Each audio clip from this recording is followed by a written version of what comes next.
یہ شہر کسی درے کے دہانے پر ہے، نہ کسی دریا کے کنارے پر، اور نہ ہی کسی اہم تجارتی شاہراہ پر واقع۔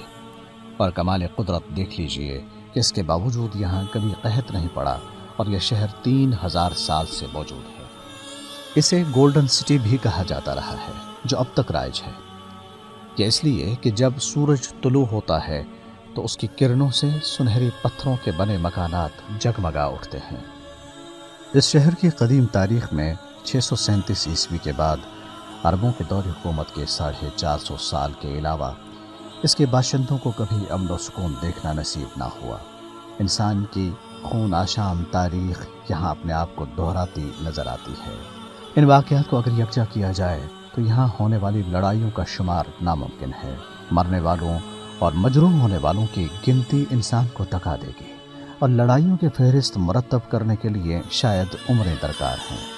اس کے باوجود یروشلم یا بیت المقدس اپنی جگہ موجود ہے، اور اس کی تقدیس میں کبھی ذرہ برابر بھی کوئی کمی واقع نہیں ہوئی۔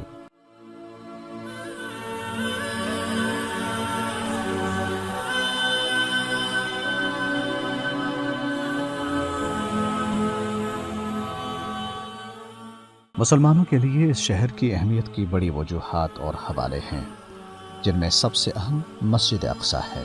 مسجد اقصیٰ کی تعمیر جنات سے ہوئی تھی۔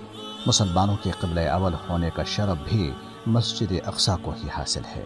17 ماہ تک مسلمان اسی مسجد کی طرف رخ کر کے نماز ادا کرتے رہے۔ نبی کریم صلی اللہ علیہ وسلم نے تمام نبیوں کو اسی مسجد میں اپنی امامت میں نماز پڑھائی تھی۔ نبی اکرم صلی اللہ علیہ وسلم اسی مسجد سے معراج پر روانہ ہوئے۔ حضرت داؤد علیہ السلام نے اسی مسجد کی تعمیر و توسیع کا کام شروع کرایا۔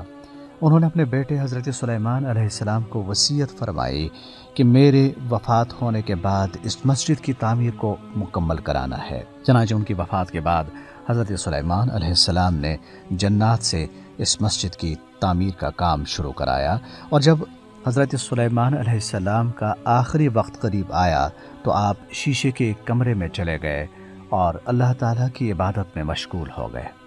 جب آپ کی روح قبض ہوئی تب آپ اپنی عصا یعنی چھڑی کے سہارے کھڑے تھے۔ جنات یہ سمجھ رہے تھے کہ آپ ان کے کام کی نگرانی کر رہے ہیں۔ 1 سال بعد جب حضرت سلیمان علیہ السلام کے عصا کو دیمک نے کھا لیا تو آپ کا جسم مبارک زمین پر گر گیا۔ تب جنات کو معلوم ہوا کہ آپ اللہ کو پیارے ہو چکے ہیں۔ اللہ تعالیٰ کی یہ حکمت تھی کہ جنات کو ان کی وفات کا علم نہیں ہو سکا، اور وہ تعمیر مسجد میں جٹے رہے۔ 1 سال بعد جب جنات کو حضرت سلیمان علیہ السلام کی وفات کا علم ہوا تب مسجد کی تعمیر مکمل ہو چکی تھی۔ اس کے بعد حضرت عمر فاروق رضی اللہ عنہ نے بیت المقدس کو فتح کرنے کے بعد اس کی مزید تعمیر کی۔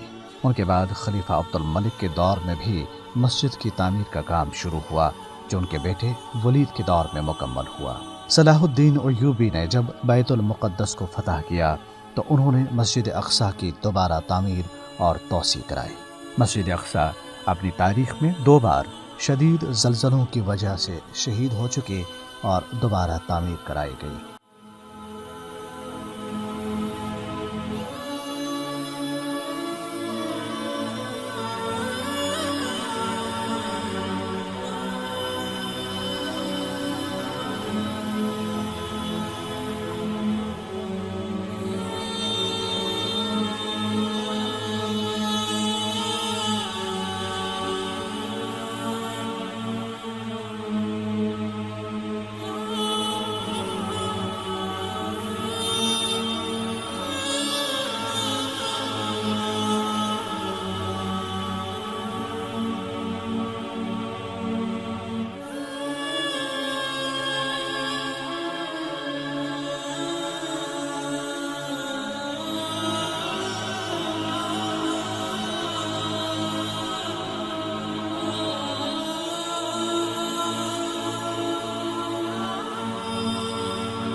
1948 میں عرب اسرائیل جنگ میں عربوں کو شکست ہوئی اور مسجد اسرائیل کے قبضے میں چلی گئی۔